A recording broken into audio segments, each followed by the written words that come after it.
I remember sitting at my desk late one night, fingers just flying across the keyboard, and I was absolutely convinced I was channeling something divine. The feeling was, it was intoxicating. Every metaphor felt profound. Every line of dialogue just seemed to crackle with wit. And the story unfolded with this effortless lyricism that I honestly thought, this is it. I'm a genius. It was that rare, that electric state of pure inspiration where I felt like I could rival the greats, writing with the finesse of a Leigh Bardugo or the sharpness of a Robert Jackson Bennett. But then the scene shifts. Cut to a Tuesday evening. I'm not at the desk. I'm lying flat on my back in bed, just doom scrolling, holding my phone with absolute zero motivation. I don't want to wheel build. I don't want to be profound. I'm forcing myself to type out sentences like a soulless robot simply because some rational calculation in my head says I have to produce content. I'm not enjoying it. The magic is completely dead. The words are flat, functional, and frankly, a bit dull. And yet, looking at these two starkly different versions of myself, the inspired deity on one hand and the bored mechanic on the other, I realized something that completely changed how I view talent. We usually judge writers by those lightning-in-a-bottle moments of brilliance. We chase the ceiling of inspiration. But that's a mistake. If you really want to know what a professional writer or content creator is made of, you shouldn't look at their best day. You need to look at their absolute worst. And that is the central paradox we are diving into today, the true measure of talent. We are taught to chase the ceiling, that peak of inspiration. But what if the true foundation of success in content creation and publishing lies far, far below? We're talking about establishing and relying on what we call the minimum level. Exactly. And when you start to analyze professional content creation, across any medium, whether it's investigative journalism, churning out novels, or creating educational source material, you have to establish what this minimum level actually is. It's fundamentally the worst quality a writer produces when they are uninspired, unmotivated, exhausted, or creatively just drained. It is the absolute floor of their craft. The floor, not the ceiling. The floor, not the ceiling. Yeah. This concept, it helps us see the limits of a writer's talent, not just as some aspirational high point, but as a definable spectrum.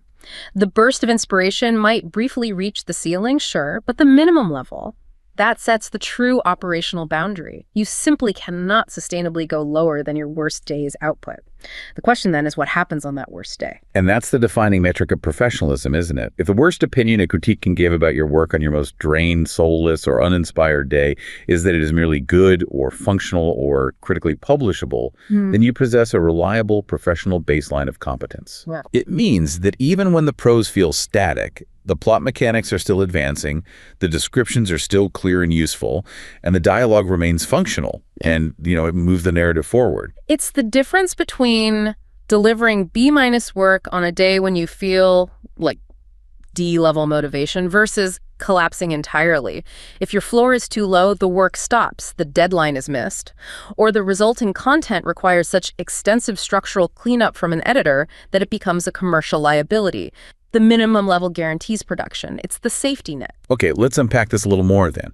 Why is the professional world, from literary agents to managing editors, so fundamentally focused on this reliable worst instead of celebrating the rare electric best? Doesn't that prioritize commerce over true artistry? It absolutely prioritizes predictability, which is the engine of commerce. The professional reality of publishing or any business that relies on content delivery is stark. They cannot monetize silence. Can't monetize science. That's blunt. It is. Sustained, reliable output is paramount over sporadic genius. A publisher, an editor, a news outlet. They aren't just investing in a single moment of brilliance. They are investing in a future schedule, a continuous brand, and a reliable stream of products that they can market and sell. The volatility of the genius is just a massive financial risk. That contrast comes into incredibly sharp focus in an anecdote I've heard shared within high-stakes literary circles. Imagine a scenario inside a major literary agency. A senior agent has 2 manuscripts land on their desk, and these manuscripts represent this paradox perfectly. Okay. The first is from a young writer, a true genius. This writer produced a debut novel that was nothing short of a masterpiece. It was electric, raw, terrifyingly brilliant. This genius had an undeniably high ceiling. However, they were wildly erratic. They would disappear for months on end, unable to write a single coherent sentence without feeling the absolute perfect vibe. Ah, the perfect vibe, the enemy of all deadlines. Exactly. On a bad day, or even just a normal day, they produced nothing at all. They had a ceiling that touched the sky, but they had a non-existent floor. Okay, I see where this is going. And the second manuscript came from a writer the agent, perhaps a little dismissively, referred to as the plumber. The plumber, I love that. This writer's prose was solid, it was functional, and it was deeply engaging. It lacked that divine lightning strike madness of the genius, but it was reliable. The plumber turned in 3 decent, well-structured, marketable manuscripts in 3 years, hitting every single agreed-upon date with minimal editorial fuss. 3 books in 3 years, that's a workhorse. And here's the twist that dictates careers. The agent made a calculated commercial decision. They reportedly rejected the genius, the one who could produce masterpieces, and they signed the plumber. And that decision is a masterclass in risk management. When the agent was pressed on this, the explanation wasn't about the art, was it? It was about the business model. The industry has to bet on sustainability. Yes. The genius was just too volatile. You couldn't schedule their outplay, and a publisher cannot launch a multi-million-dollar marketing campaign based on a mood swing. The plumber, however, represented a high minimum level. Even on their worst day, the agent knew the text would be functional, readable, and ready for market after just some routine editing. For a publisher, a writer who reliably delivers a B-plus manuscript is infinitely more valuable than a writer who might deliver an A-plus masterpiece or absolutely nothing at all. Professional resilience and consistent baseline competence are not just desirable traits. They are measurable, valuable commercial assets that secure long-term contracts. It forces us to confront a hard truth, Yeah. Is it better for a career to be a shooting star that burns out in a single brilliant flash? Or a lighthouse that reliably stays on, guiding ships to shore year after year? Commercially, the lighthouse wins every single time. Because it can be scheduled. Because it can be scheduled. It's a sobering perspective. But if we look at areas where deadlines are not just suggestions, they're concrete like high-stakes journalism, the necessity of that minimum level becomes even more brutally clear. I heard this fascinating account about a seasoned investigative journalist based in Washington, D.C. She had survived like 3 decades of shifting political and news cycles, constantly being the person who delivered the crucial facts under immense pressure. A true professional. Absolutely. The story goes that on the night a massive political scandal broke, one she had been chasing for months, the definitive career-making moment. She sat down to write the flagship piece for the morning edition. And this should have been the moment of maximum adrenaline and creative flow, but she felt absolutely nothing. Her mind was a blank slate. The muse, as she described it, had not just clocked out, but seemed to have moved to a different continent. Oh, that was a terrifying feeling. Terrifying. The panic was rising. The hard deadline was just 45 minutes away, and she felt utterly paralyzed and fraudulent. And that moment, that absolute absence of inspiration coupled with crushing external pressure, that is the crucible where the professional writer is forged. She knew she couldn't wait for the feeling to return. Right. She couldn't afford to. So instead of chasing some poetic lead, she reportedly engaged what she calls her pilot checklist. This is a framework that bypasses the emotional brain entirely and just engages the technical structure of reporting. A pilot checklist. So it's just pure mechanics. Pure function.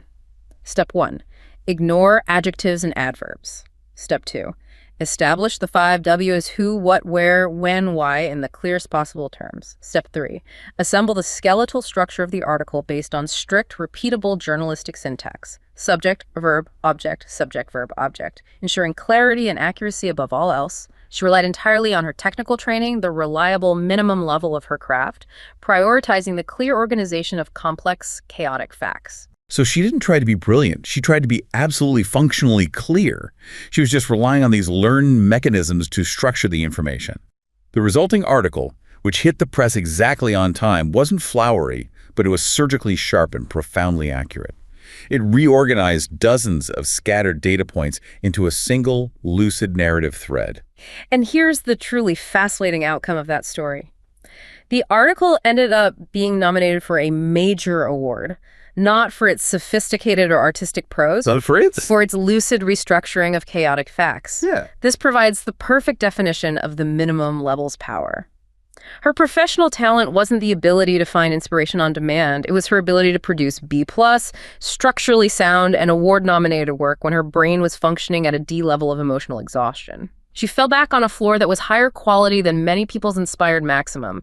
In high-stakes environments, reliability, the ability to deliver clarity and accuracy under duress, it transcends personal style. That's incredible. So this level of competence, this robust minimum level, it's not something you're born with. It has to be built. It must be actively cultivated. It is not a passive result of natural talent or initial intelligence. And this brings us to the quiet, unglamorous engine that carries every successful writer. Discipline. Discipline is what ensures you show up day after day, regardless of your mood. It carries you into the chair on those days when what you're writing looks and feels more like mud than a pristine pasture. We have to accept that commitment matters infinitely more than mood. That resonates so deeply. If you rely only on inspiration, you end up with a collection of, fabulous beginnings, maybe a few perfect endings, and a messy, unwritten, or structurally unsound middle. The inspiration takes care of the highlights, but discipline handles the relentless, unglamorous filling in of the structural gaps. But how exactly do we actively build that floor? How do we train the technical mastery necessary to write well, even when we are just bored out of our minds? That's the million-dollar question. To illustrate this pedagogical side of actively raising the floor, I recall a story often shared by those who survived a notoriously difficult professor at a prestigious film school in Los Angeles. This professor had a specific and frankly brutal method designed explicitly to break students of their dependence on finding exciting subject matter. Ah, yes. The boring room exercise. You know it. On the first day of the course, students arrive prepared to pitch their grand sci-fi epics or their heartbreaking dramas. Instead, the professor forbade them from writing anything about their own ideas.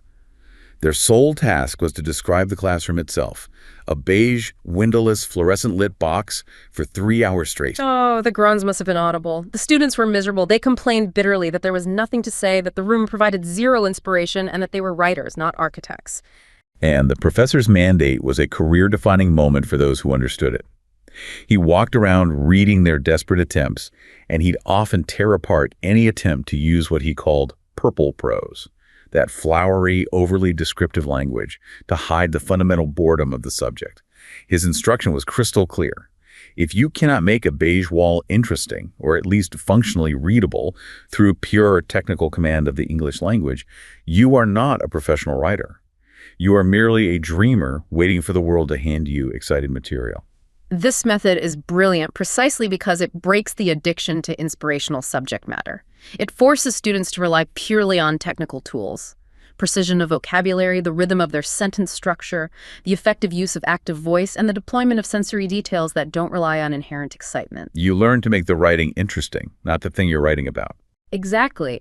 It aligns with all this modern pedagogical research, which emphasizes that basic writing skills, like syntax and paragraph structure, are the hard, tradable skills that establish baseline proficiency. The ability to push through the boredom and still produce something readable, that is the discipline that actually completes and publishes the work. That makes perfect sense. The goal shifts from what should I write to how precisely can I write this? So if we accept that technical mastery and discipline are the key ingredients for building that robust floor, what are the practical daily strategies we can implement to cultivate that discipline and make it stick, even when we feel completely drained? Okay, so this is where the rubber meets the road. We need to adopt strategies that respect human volatility while enforcing minimum consistency. The first practical step is to set a minimum floor, not a ceiling. Stop committing to writing, say, 2,000 words a day. That's a target for an inspired day, and failure to meet it just crushes your motivation for the next day. It's a recipe for guilt. Total guilt spiral.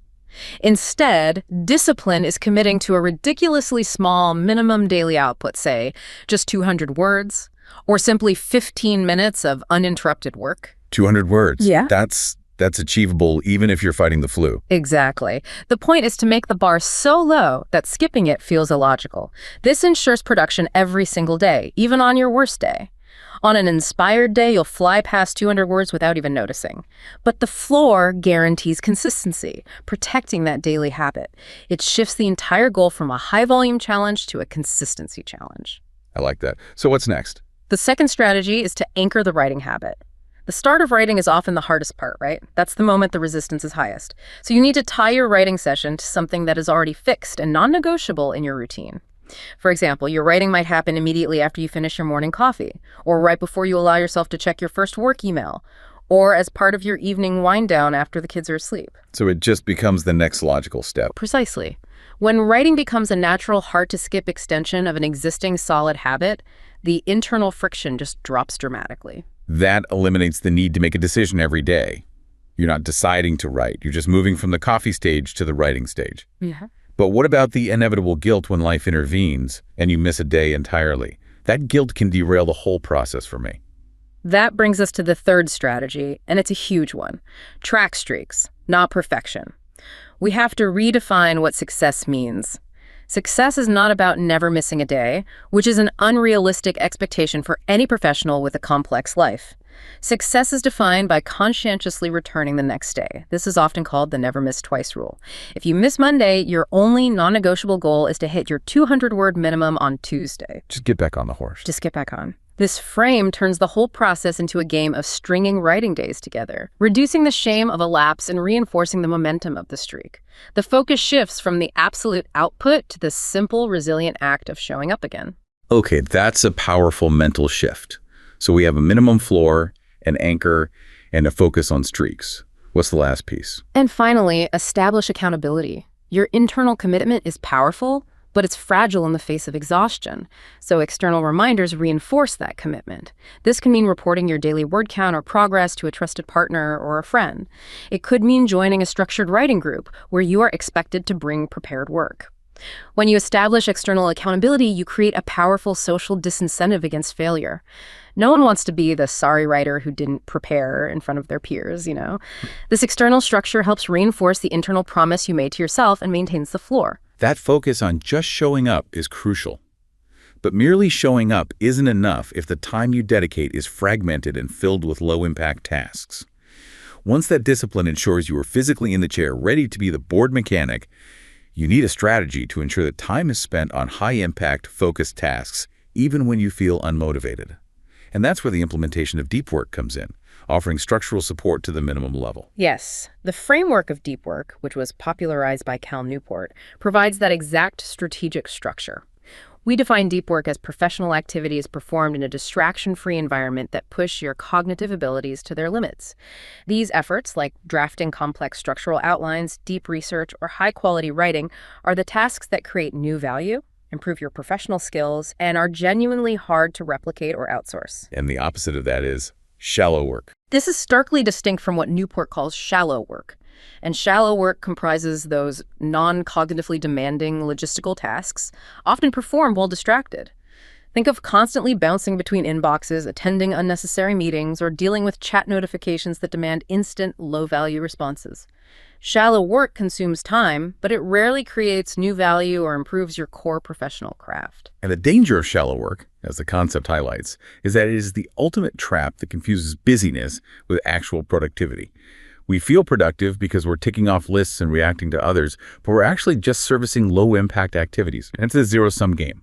Every minute spent on reactive shallow work is a minute taken away from the higher-impact, deep work activities that truly drive long-term professional success and raise that minimum level. And since inspiration is inherently sporadic and unreliable, deep work provides methodologies, a repeatable, reliable application process for consistency.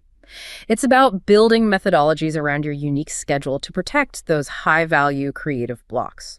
Newport outlines 4 main scheduling philosophies for achieving this focus. Okay, what are they? First, you have the monastic philosophy. This is the gold standard of focus, requiring you to shut yourself off entirely from the outside world, much like a cloistered monk. The classic example is Bill Gates, who famously takes think weeks, going completely off-grid to read, think deeply, and strategize about the future. Sounds amazing, but... It has the highest potential for undistracted output and the lowest context switching. But let's be realistic.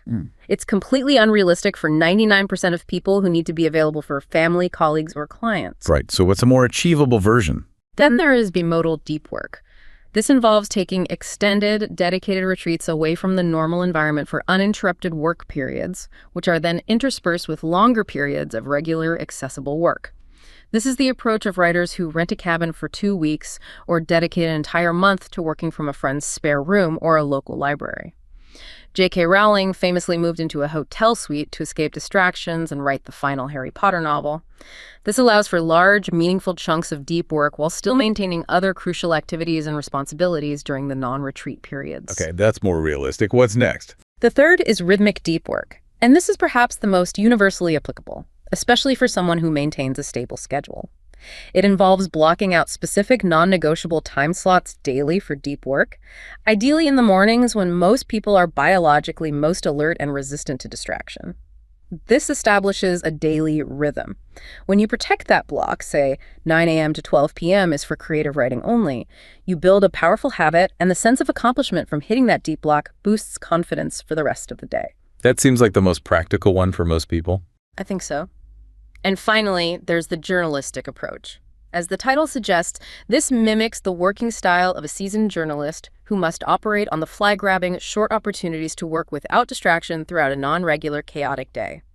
This method demands high vigilance with your time and the keen ability to notice natural ebbs and flows in your day, like a canceled meeting or a train ride, where you can quickly fit in 30 minutes or an hour of focused concentration. But we must stress, however, that this is not for beginners. It requires high executive function and deep experience in quickly entering a state of high focus. So once you choose a philosophy that fits your life, and it sounds like the rhythmic is the most accessible for most people, you need specific strategies for execution, right? To make sure you maximize that protected time, even when motivation is low. The first core strategy is systematic scheduling, which means intentionally scheduling every minute of your day using time blocking. Right. And this methodology sounds drastic. You're literally assigning specific activities down to breaks and meals to blocks of time, but it eliminates decision fatigue, which is fatal to the uninspired writer.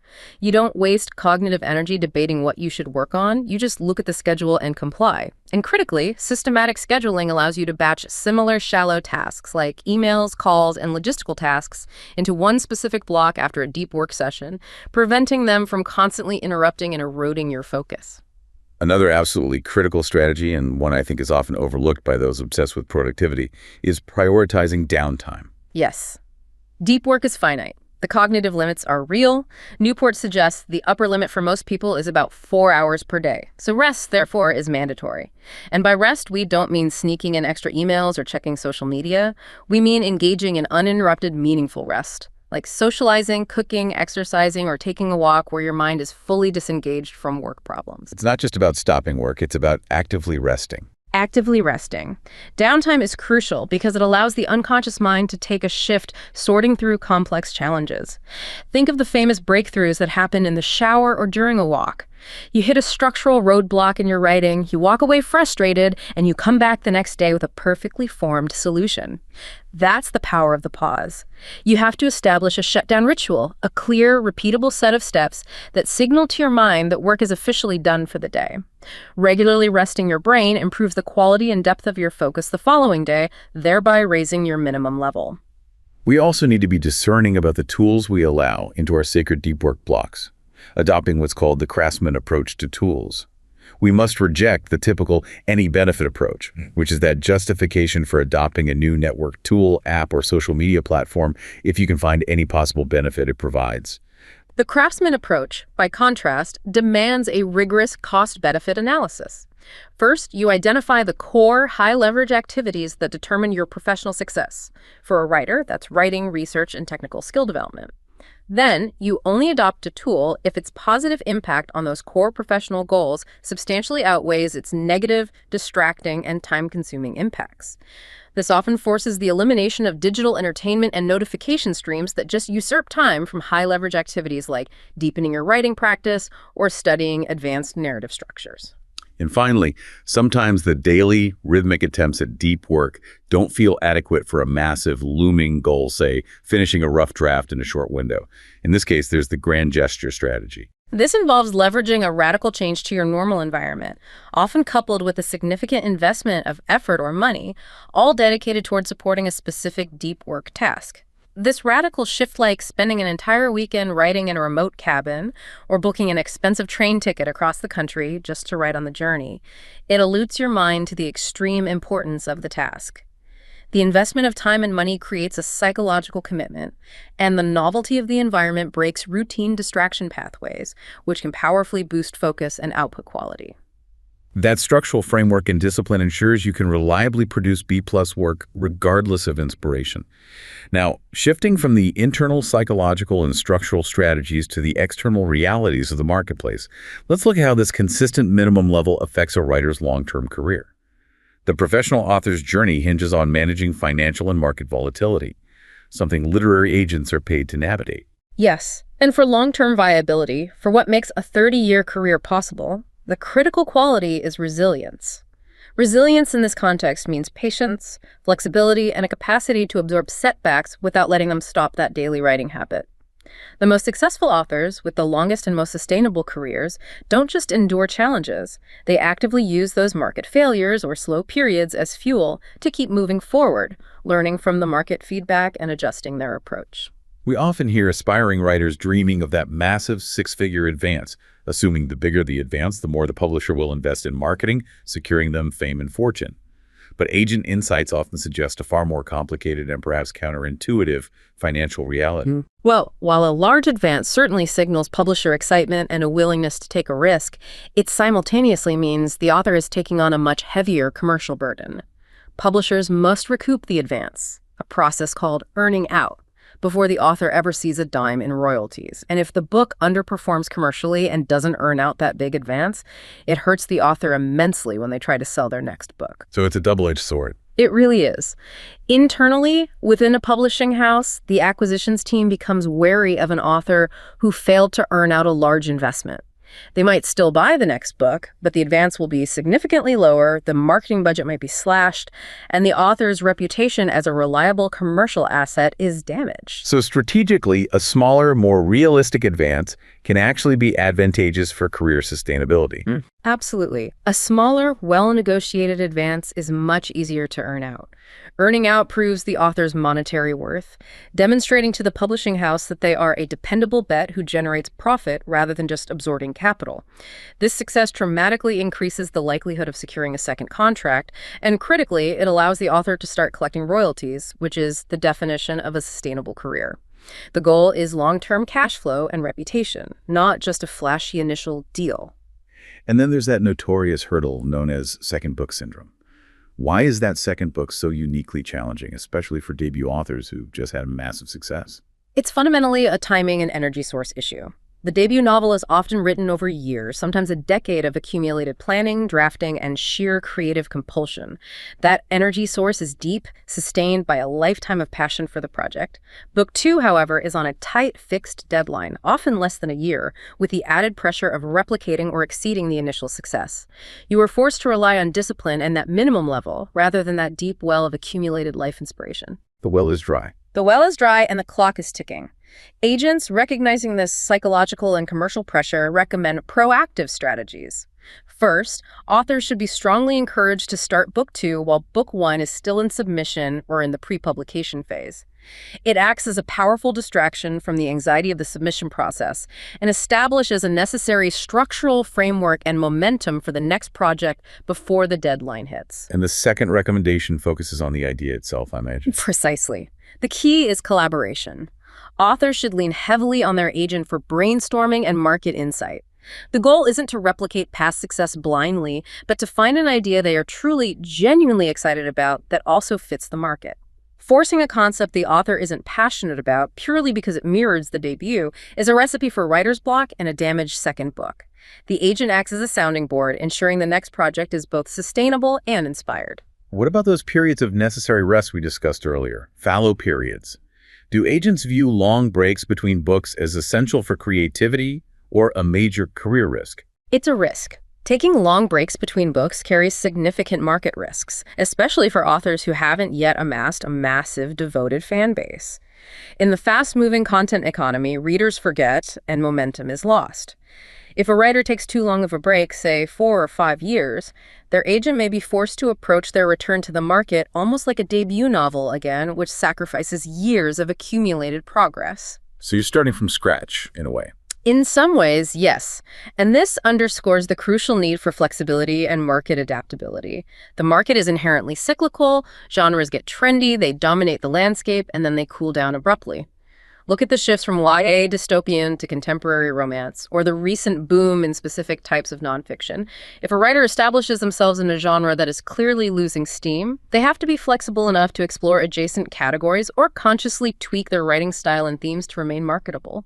Reinvention or diversification is often the professional necessity required to survive cyclical market trends. It sounds like the agent is not just a deal maker, but an essential strategic shield, the consistent, rational partner required to counter the author's natural volatility. They are absolutely crucial. Agents are the gatekeepers in many cases. Many publishers have a firm policy of only accepting solicited manuscripts, meaning you must have an agent to even get considered. Beyond that, they fight for better contractual terms, handling the sticky conversations about royalty splits, subsidiary rights, and complex contract clauses that authors find uncomfortable or overwhelming. They are also vital for selling foreign rights, leveraging their network at major events like the Frankfurt Book Fair, which would be extremely difficult for an individual author to navigate alone. And furthermore, many good agents provide keen editorial feedback, sometimes working with an author for a year or more before submission to ensure the manuscript achieves that high professional minimum level before it even lands on an editor's desk. They serve as a realistic sounding board, helping authors manage the inevitable anxiety and roller coaster of the publishing journey with a rational, consistent perspective. So to bring this all back to our central point, the minimum level, after diving into the commerce, the discipline, and the career strategy, what is the final synthesis of its true measure? The maximum height of inspiration is volatile, it's uncontrollable, and it's fundamentally unreliable for a professional career. The true indicator of talent, the indicator the entire content economy places its bets on, is the minimum quality of work that gets produced when the feeling, the motivation, the energy, and the divine madness are all completely gone. That reliable baseline, that professional floor, is built through rigorous discipline and protected by the structural framework of deep work. It's what ensures deadlines are met, manuscripts are finished to a functional standard, and careers are sustained over decades. It's the profound realization that being a professional writer requires you to stop waiting to be inspired and instead start acting like one daily, regardless of the emotional state. That daily commitment to the minimum level, rather than reliance on the chaotic muse, is what ultimately defines professional success.